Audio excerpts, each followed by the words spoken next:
Did President Trump get a ticking off from the king? And he goes and says that our troops went on the front line. I mean, hold a minute. We just had you back for a second unprecedented state visit. The king's concerns were made clear to Donald Trump. Don't mess with the Brits. The king hosts his first film premiere at Windsor Castle. We've got all the details from backstage at our date night. 3 of us were invited to a very special screening. Yeah, I mean, this was a home cinema like no other. And we're rolling back the clock to 1984 and exactly what was 2-year-old Prince William's new obsession.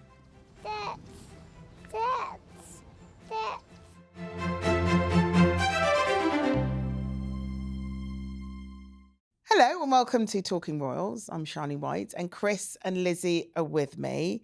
We're going to start with Trump and the king, because the last time we were doing this programme, Trump was getting like a lot of negative headlines and Prince Harry got involved. And apparently part of the rollback that Trump made was because the king got involved. True or false? True. Largely. Okay. So after we finished recording last week's podcast, that was when Harry decided to weigh in and say, hold on a minute, this is Harry who's been to Afghanistan twice, 2008, 2012. Hold on a minute. People lost their lives in Afghanistan. Helmand province was very much the front line, not as Donald Trump put it, some way off the front line. I mean, this thing actually makes me personally angry as well. I mean, I went there a number of times, Lashkar, Musa Qala, Sangin, all those forward operating bases where battles were heavy, where troops lost their lives, where IED roadside bombs went off all the time, killing and injuring, and that's part of why the Invictus Games that Harry created came about, because there were so many soldiers with such serious injuries. For Donald Trump to say NATO troops, we've never needed NATO, they were a little bit off the front line, absolutely untrue. And therefore, it wasn't an apology from Trump. He doesn't do apologies, No. but he did later on go on to say, well, yes, we love the British troops, and yes, 457 of them did lose their lives.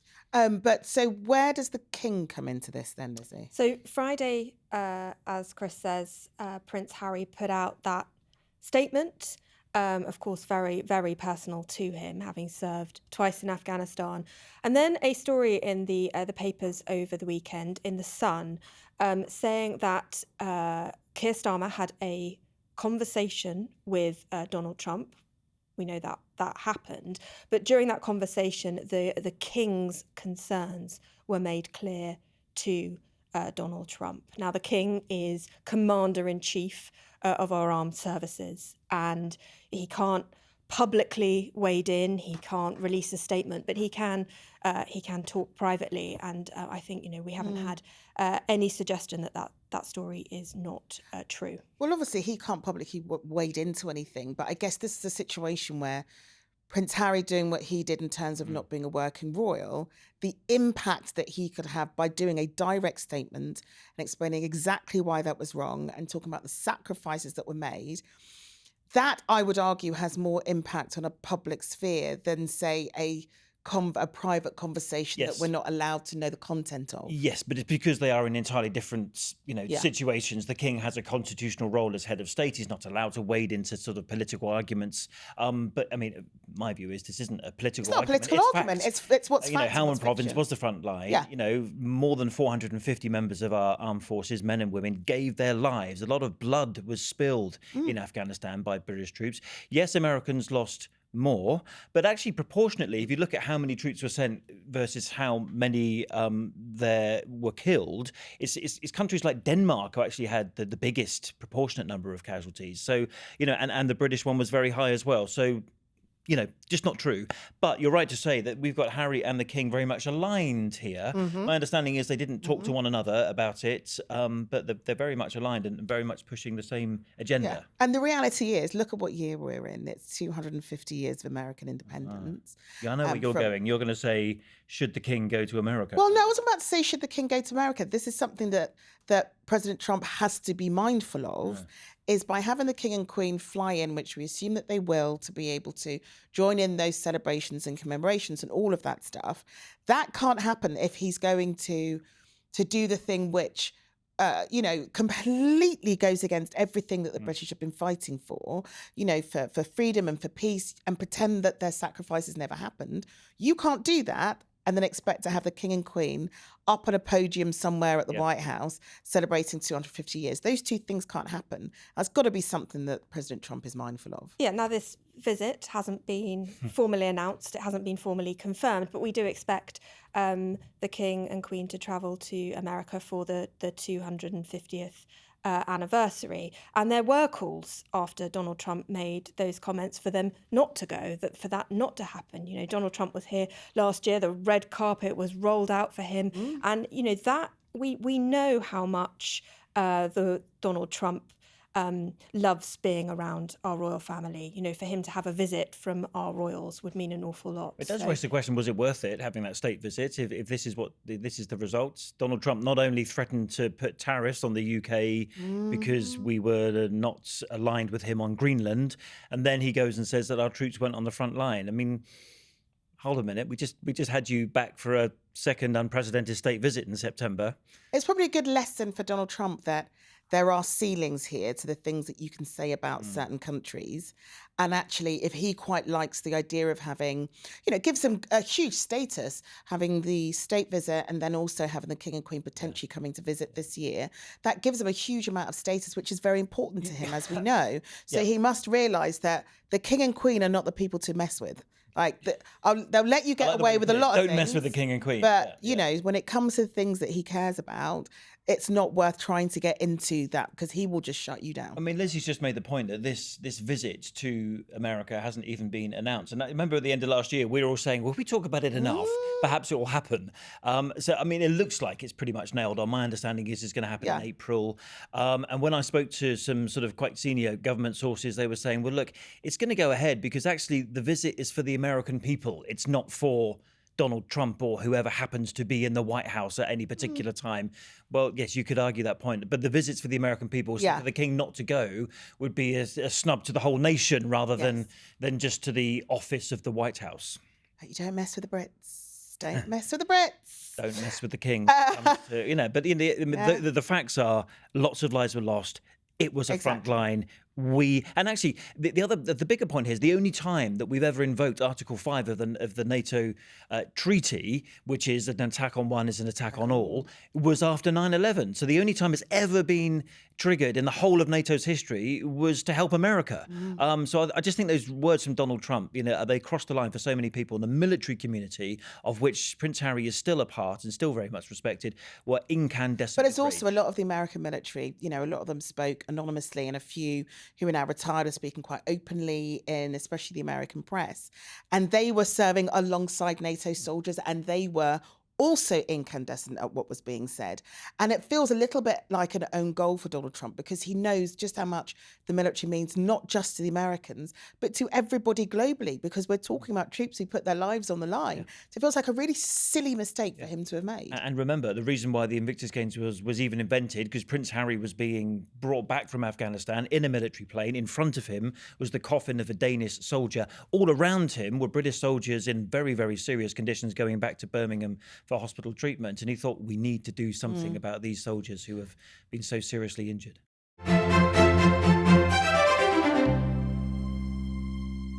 Okay, so the King hosted for the very first time a film premiere at Windsor Castle for his film Harmony, A King's Vision. So we were the three of us going to do date night, go and see it. You asked me to make it happen. Yeah, I said, you make it happen. So I contacted the right people, and said, get Charlene on the list. And all they said was, just make sure Charlene fills out this security form. I know, but I can't fill it out because I don't know your address. No, but in my head, I was just a bit like, oh, it's fine. Chris will sort it, at which point you started laughing. I mean, I have a point, right? I mean, I'd need your date of birth. I'd need your sort of...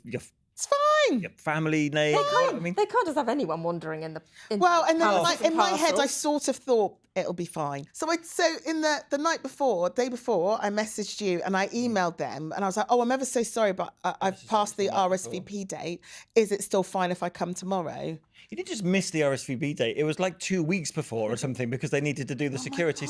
I did pick you up something. We did bring you some merch. Because there were sustainable water bottles from Windsor Castle, which say they're infinitely refillable or endlessly refillable. So I've got this for you. Oh, thank you. From the empty chair next to me. So it hasn't been opened? No. You think I swig out of it and then... Well, no, I thought you were giving me your empty one. It's actually got water in it and there's a seal. So here we go. Oh, is it like water from one of the many stately homes? Yes, Yeah. It's definitely come from a spring at Windsor Castle. Yeah. So we were, yes, Just humour her. Say absolutely. yes. So we, as in the three of us, were invited to a very special screening of. Two of us turned up. Yes, two of us turned up for Finding Harmony, A King's Vision, and we were invited into Windsor Castle, weren't we? Where they had essentially set up the most impressive cinema I think I've ever been into. I mean, I don't know about you. You're talking about home cinema. Yeah. You know, like some people say, oh, I've done my basement, I've made a home cinema, and I'm always Yeah. very impressed. Oh, you've got a home cinema. I mean, this was a home cinema like no other. We were in the Waterloo Chamber, which is next to St George's Hall. So every time we talk about the state banquets with the No, we is were that where it next we were was? next door to that. In the state banquet where the German president was most recently sat eating. It was in the room you next could door. have been there We with were us. next door. Yeah. So we saw the screening there. Refreshments, and though. I then, mean, there was fresh orange juice and coffee, but so we Snacks? saw a screening, and then we stayed Hannah Raisin. because they had the premiere. They had the premiere there in the evening, and that was significant. In the same cinema that you sat in? yes. Yes, and then So the posh people who went in after the press. So screening. David Beckham could have been sat on your chair? Yes, except he didn't go. Except he but didn't yeah. go. Yeah. So they had arrivals. I'm not Keira Knightley. Kate Kate Winslet. Winslet. Yeah. They did arrivals Thank you, Kate. outside in the quadrangle, and they'd set up this stage with a magnificent view of the round tower, which was all lit up. I think you took a picture, And, didn't you? Should we look at the I picture? did, yeah. You did. I've given these free of charge to the podcast. generous. But yeah, beautiful the way it was, just like the beautiful backdrop, of course. But I mean, there's me and Lizzie, sort of just. By the way, the real guests looked much more comfortable. I have to with the say, we camera. have been outside was for quite a really long cold at time this by point. this But point. Windsor Castle looks beautiful. Yeah. But you said that these aren't. This isn't how it. These aren't the usually King's lights. These are Amazon's lights. So Amazon Prime, who looks. So they basically dressed Windsor Castle Yes. like it was a set. pretty much, yeah, Wow. absolutely. There were even like lights above the round tower just behind us there that were like spinning and making the Projected sort of into the crown air. shape in the Yeah. air, and none of that normally exists. By the way, I have to say, it's normally just a flag Yeah. fluttering with a little They should bulb think about shining on it. keeping it because if it's I mean, really impressive. I would have said, look, Amazon, if you want this film, you got to leave your lights. Let's take a look. Yeah.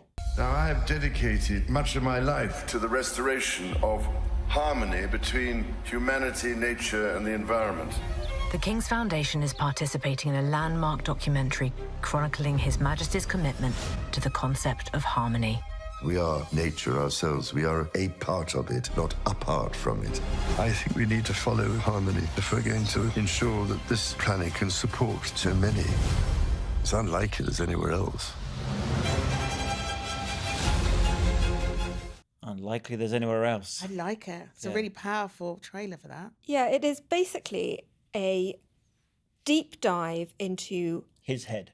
his head, yeah, and all his philosophies and where they came from and why they started, and journeys you right through his life and the work that he's done. And as he says, the fact that we are a part of nature, not apart from nature. So it's not us just, being a bit mindful about the environment. It's thinking about sort of it as one big ecosystem that we are part of, and how that we look after all elements of that ecosystem, not just ourselves. And he goes right back to when he was little and his love of the countryside and being outdoors, being inspired by his grandmother, the Queen Mother, who we know he had an incredibly close relationship with, and spending time outdoors at Royal Lodge, the famous Royal Lodge, and loving getting to sort of observe things and see things. And that sort of sparked his interest to the 1970s, when he started talking about this issue publicly and how he was criticised and ridiculed and mocked.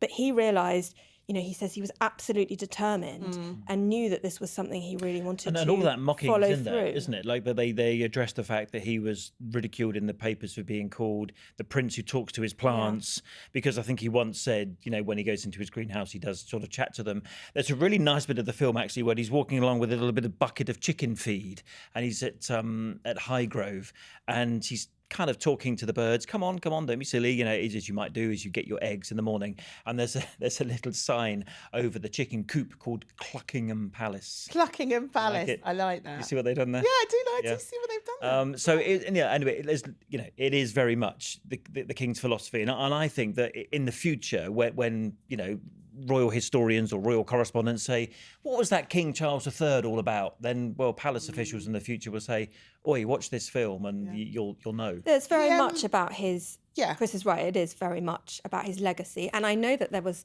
another thing that caught your eye, and that was, we like all the personal details on this podcast. Yes, don't we do. And the king likes crispy baked potatoes. Crispy baked potatoes. He's in talked about it on Lisa variety Manella does in the he the week. Duke of York Yeah. once for a baked potato. Two things. I think Where he's do you very keep your personable. chickens? Have I not got chickens? Actually, my kids have asked for chickens okay. in the garden. Yeah. I'm like, do you not know we live in the middle of London? No, we're not doing that. Chickens, foxes. And I'm not. generally. Exactly. But they talk in the I can documentary see you actually crawling around in about the coop in the morning getting the eggs out. Can you not see that? I can't. They talk in the Very documentary well. about the value of us all having access to outdoor spaces wherever you live, even if you live in Yeah, no, an urban environment. it's you know, lovely. and the importance of it for mental health and things. And which I agree. Yeah. I think it's also, we're talking about food and not eating the same thing every day and that sort of thing is a really lovely thing to talk about, but isn't always a reality for lots of families up and down the country. I think that. But I think he's really personable in this. I think that he comes across really Do you know well. what they left in, didn't they? Some bits where, before you set up the microphone or whatever, or get the camera ready, he's talking to the crew, and they've left those bits in, I think, purposely, because he actually, it's not as if he walks in the room and says, ignores everybody. He wants to have a conversation. And he's he wants got to know their personality. stories.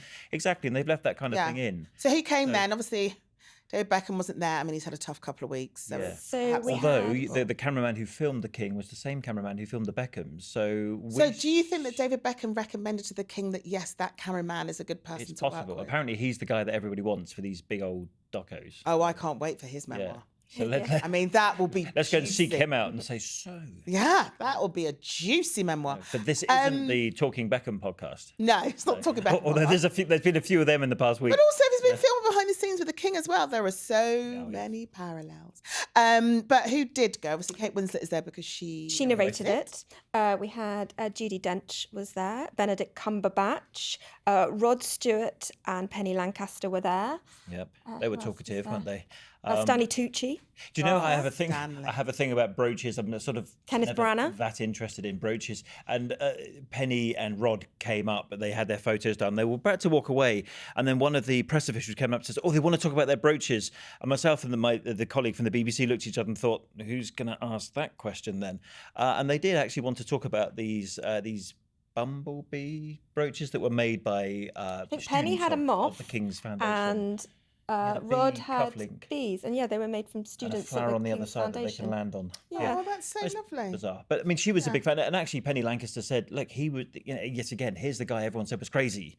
And now it's kind of seen as common sense. Yes. And, that's the turnaround we've had since 1970. So were both King and Queen there? The King and Queen were there. They didn't walk the sort of green carpet, which It's got is to the be weird bit that you walking red saw. carpet in your own house. In your own It's house, weird. yeah, exactly. So I think they started inside the castle. Yeah. They just went from one living room to the room full of other people in the other living room. Well, the cinema room. The home cinema. I and hope then so. they- Are they going to keep it, by the way? No, so they put up a massive screen for the But night, do they get to keep it so that, I don't know, they can watch the Oscar contenders on there or something? You could, on a you Friday could start night. streaming Talking Royals on there. Then maybe the King and Queen are sat down watching us They on would YouTube. love it. Before we move on to film, actually, because I know that Camilla was with the Hamnet cast.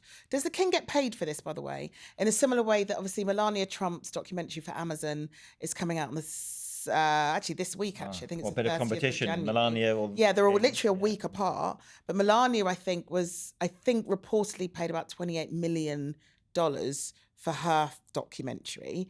Does the King get paid for this? This is a good question, and the answer is we don't know. Okay. I would have thought that there would be some donation to the King's Foundation, the charity that carries out all of this sustainability and nature-based charity work. Because they've got to get something out of it, and Amazon have got to, seeing how many lights they put up the other night, Amazon have certainly got enough cash. Yeah. So, yes. I think he should keep the screen and then we can go for movie night round there on like a Friday evening at Windsor Castle. Maybe the King should say, if you pay Melania $29 million, I want 30. Yeah. Do you know what? It's the King. And I'm the king. So, And universally loved. Right, I did mention Hamnet. So the Queen Camilla, was hanging out with the cast of Hamnet. Hamnet, who, of course, is sweeping the boards with all of the big film awards this year. It is 11 BAFTA nominations it got this week. Has anyone seen it yet? I'm seeing it this weekend. I'm told to take your tissues. That's what people say. Yeah. Actually, didn't I hear that someone, when the Queen went in to watch it with all these people from her reading room, they actually did put some tissues on each of the chairs for everybody because they knew it was going to be a bit of a week. It's based on the story of William and Agnes Shakespeare, who lost their son, and I think it was what inspired Hamlet. And it was one of the Queen's reading room's first book suggestions. So the Queen's reading room was set up during lockdown. We know the Queen is a big promoter of literacy for all sorts of reasons, and she loves to read. And she sort of set up this book club during lockdown, and it was one of the first recommendations. I see. Yeah. So where did they go watch it? Did that also happen? No, I think it was at the Windsor Castle. Or Mayfair did they do just Hotel? film now? No, I think the cinema room wasn't ready. So It's at the Mayfair Hotel, I think. Oh, nice. But actually, when you see it the weekend, Lizzie, tell us next week what you thought and how, whether or not you cried. Yeah, because our producer, she doesn't want to go watch it because she's Hattie's afraid that she'll just cry her eyes out. So I sort of said she's got to put a big girl pants on and go watch the film and let us know what it's like. I'm the same. If I'm going to pay to go to the cinema, I want to be entertained or come out laughing. I don't want to come out like weeping or feeling. Yeah. Do you know, I was reading about the Queen's reading room with Hattie. about the charity. Yeah. And it said, obviously it's promoting literacy. They found 1 in 2 adults reads a book a year. A year? Yeah. I can believe that. 1 in 2. I can believe that. And I think anything that we can do as a society to encourage more people to read is really important. Really important for lots of reasons. And one of the reasons they found, they did a study, and even reading for 5 minutes a day, they found can just help, reading fiction for 5 minutes a day can help reduce stress by something like 20%. It's also incredibly important, isn't it? Yeah. You don't ask me how many books I've started and never finished. It's because you've got really short attention span. 5 minutes a day. Okay. Of fiction. Yeah. He still won't finish it.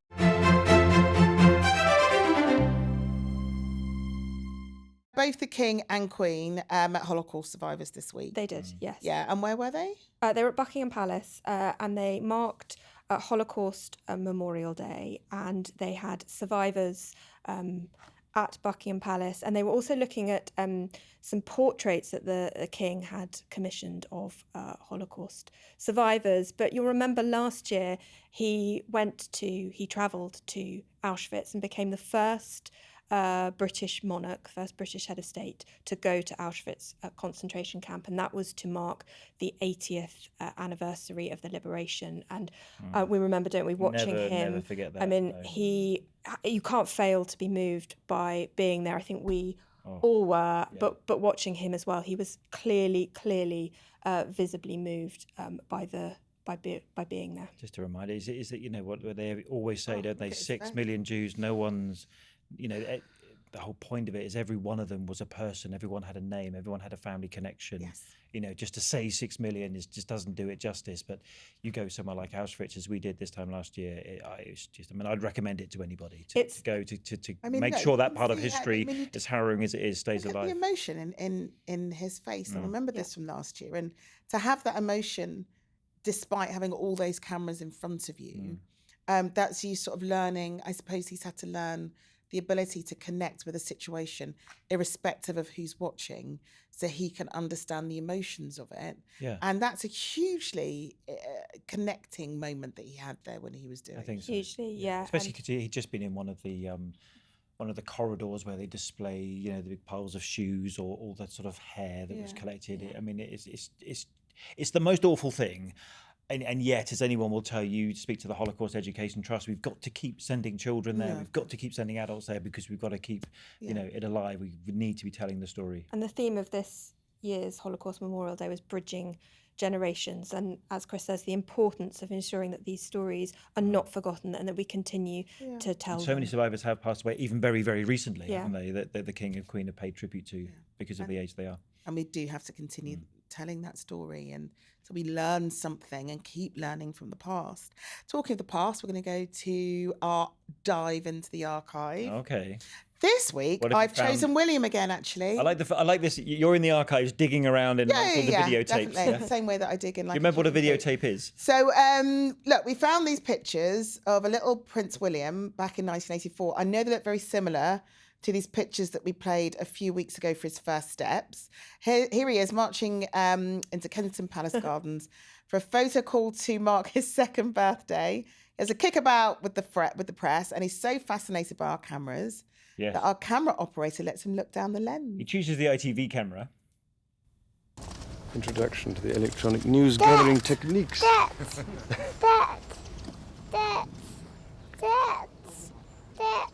Camera, that's right. Oh, now, I mean, That. that is just cute. You know- And look, that's him there looking into the ITN camera lens. And I assume that's the first time he's really had a look to see exactly how the technology works. I mean, Very cute. what I found fascinating was hearing the then Prince Charles say an introduction to the electronic news gathering techniques. And we still use that phrase in a lot of ENG. We use an end interview. Yes. Electronic news gathering, which is obviously when we moved from film to videotape. Yeah. It was a big thing. I just like the fact that he knew about it. The electronic news gathering techniques. Oh, here we are. And also, I think he looks like George. You don't see it, do you? No, I don't see it. Really? Because look, got those gorgeous chubby cheeks. Yeah, no, I don't see it as much. But I do think, William has had to grow up in front of the lenses. They've been part of his life since the moment he was born. And there we can see him just beginning to think, oh, who are you and what are you doing and what are those things? But And who are all the, and it's, I from what we could see, all men, but all male camera ops in suits and these big cameras all like descending on his garden. It's, I mean, it's gotta be weird. It's gotta be weird. And as we've explained before, when they do things with the children now, they invite one TV camera, one press photographer. They don't have that bank of cameras that. And also, do we hear the children talk that much? Yeah, when I think on engagements we've done with them, you do sort of hear them chatting a little bit. But I think William has, I think he's sort of learnt to that the press are part of his life because that is the role that he is born into, and that he is one day going to become king, and so he has had to learn to be all right with it. But he tries to do it on his terms now. You think of that Eugene Levy thing he did for Apple TV last year when he chose this particular individual, and he even admits, well, if I chose me or Lizzie or someone else, you go and ask all these probing questions. So they do try and have some more control over it now. Yes. And obviously with the pictures, that a lot of them is taken by Kate, or their other preferred videographer at the moment is a chap called Will Waugh. They just try and sort of keep it all under their own control. Now, if we roll the pictures again, you'll notice with Princess Diana is that during this footage, she's actually pregnant with Harry at this point. So only is she dealing with being pregnant, she's also got to deal with the nonsense cameras in her garden. She's probably a little bit fed up. Probably doesn't. I mean, she's probably a bit like, oh, really? And I have to say, I mean, we all know the history now, and with hindsight, they don't look like the closest married couple, do they? Either. So this was 1984. One imagines that was the year that Harry was born. That was what I said about 5 minutes ago. Yeah. Yeah, I was listening. I was listening intently at that point. I just thought the pictures were so cute. I tuned you out. Oh, right. Yeah. Great. Thanks. Often love that. Oh, so gorgeous. I also love that little pregnancy outfit she's got on. Do you like the outfit?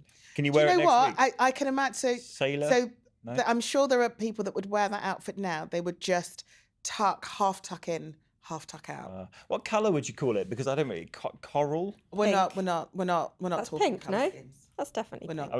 Is that? I mean, We're done. okay. Quite frankly. Because I didn't want to talk about it either. But Because now I feel like it's just filling time. We're done now. We're not talking about what colour is her outfit. We are not doing that. So I think that's where we're going to end. Excellent. I'm very happy with that. So that's it then. Thanks for watching. And if So you pleased haven't to ask that already, we'd love you to subscribe. And don't forget to leave a comment and let us know what you thought of the episode. But we shall see you next Friday.